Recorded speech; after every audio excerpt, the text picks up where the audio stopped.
মৃত্যুর ঠিক আগ মুহূর্তে মানুষের মস্তিষ্কে কি চিন্তা চলতে থাকে, এই রহস্যময় প্রশ্নের উত্তর খুঁজতে সফল হয়েছেন কানাডার একদল বিজ্ঞানী। ভ্যানকুভার জেনারেল হাসপাতালে চিকিৎসাধীন এক মৃত্যু প্রত্যাশী রোগীর উপর চলছিল এই ইলেকট্রোএনকেফালোগ্রাফি, যাকে ইইজি পরীক্ষা বলা হয়। আর ঠিক এই পরীক্ষার মধ্যেই এক অপ্রত্যাশিত ঘটনার সাক্ষী হয়ে যান গবেষকরা। 87 বছর বয়সী হৃদরোগে আক্রান্ত রোগীটির হঠাৎ হৃদযন্ত্র বন্ধ হয়ে যায় এবং তিনি মৃত্যুবরণ করেন।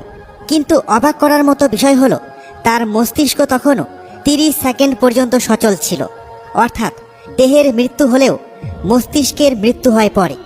এই 30 সেকেন্ডের রেকর্ড বিশ্লেষণ করে বিজ্ঞানীরা দেখতে পান মস্তিষ্কের তরঙ্গ তখন ঠিক সেই ধরনের, যেটা মানুষ ঘুমে স্বপ্ন দেখার সময় বা গভীর স্মৃতিচারণের সময় তৈরি হয়।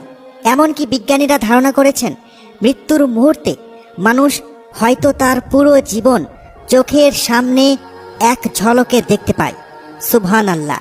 এখানেই বিজ্ঞান আর ধর্মের এক আশ্চর্য মিল পাওয়া যায়। পবিত্র কুরআনে সূরা কিয়ামতে আল্লাহ বলেন, তোমরা যখন তাকে মৃত্যু পথযাত্রী অবস্থায় দেখতে পাও, তখন আমি তার দুনিয়ার শেষ পা ও আখিরাতের প্রথম পা, এই দুই সময়কে একত্র করে দিই। এই আয়াতের ব্যাখ্যা অনুযায়ী মৃত্যুর ঠিক সেই মুহূর্তটিকে বলা হয় ট্রান্সফার টাইম, যেখানে একজন মানুষ এই জীবনের শেষ ও পরকালের শুরু দুটো অবস্থাকেই অনুভব করেন। গবেষণায় যেমনটি দেখা গেছে, তেমনি কোরআনও বলছে এই সময়টিতে মানুষ পুরো জীবন স্মৃতিচারণ করে, আর তার সামনে উন্মোচিত হয় নতুন চিরন্তন জীবনের দরজা।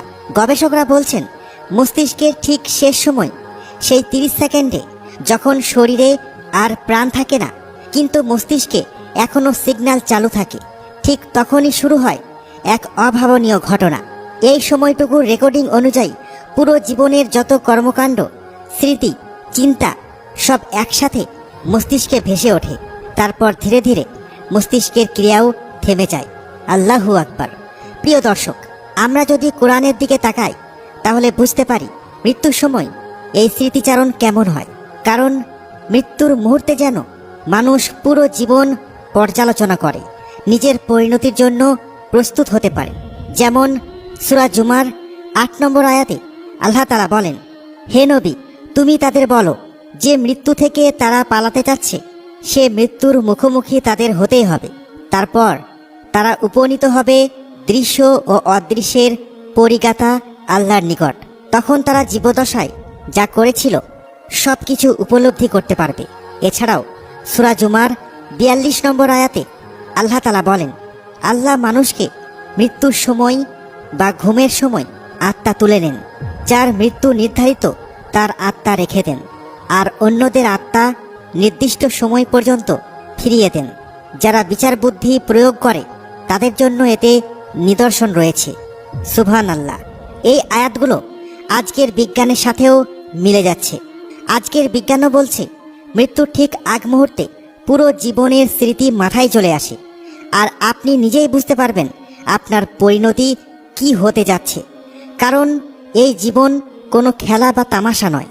সূরা মুলকে আল্লাহ তাআলা নিজেই বলেন, আমি মৃত্যু ও জীবন সৃষ্টি করেছি যাতে তোমাদের পরীক্ষা নিতে পারি, তোমাদের মধ্যে কে সবচেয়ে ভালো কাজ করে। তাই যদি আপনি মৃত্যুর শেষ সময়ে একটি প্রশান্তিময় স্মৃতি অনুভব করতে চান, তাহলে এই জীবনটা এমনভাবে কাটান যেন শেষ সময়ে নিজের প্রতি হতাশ হতে না হয়। নিজের আমলগুলো ভারী করুন, নিজের স্বার্থেই করুন, কারণ এটাই সেই সম্পদ যা মৃত্যুর মুহূর্তে আপনার সঙ্গে থাকবে। মহান আল্লাহ নিজেই বলেছেন, যে ব্যক্তি আমলের সাথে থাকে তার জন্য মৃত্যু উদাহরণস্বরূপ, কিন্তু যারা গুনাহে ডুবে থাকে তাদের জন্য মৃত্যু একটি ভয়ঙ্কর দুঃসংবাদ। আল্লাহু আকবার!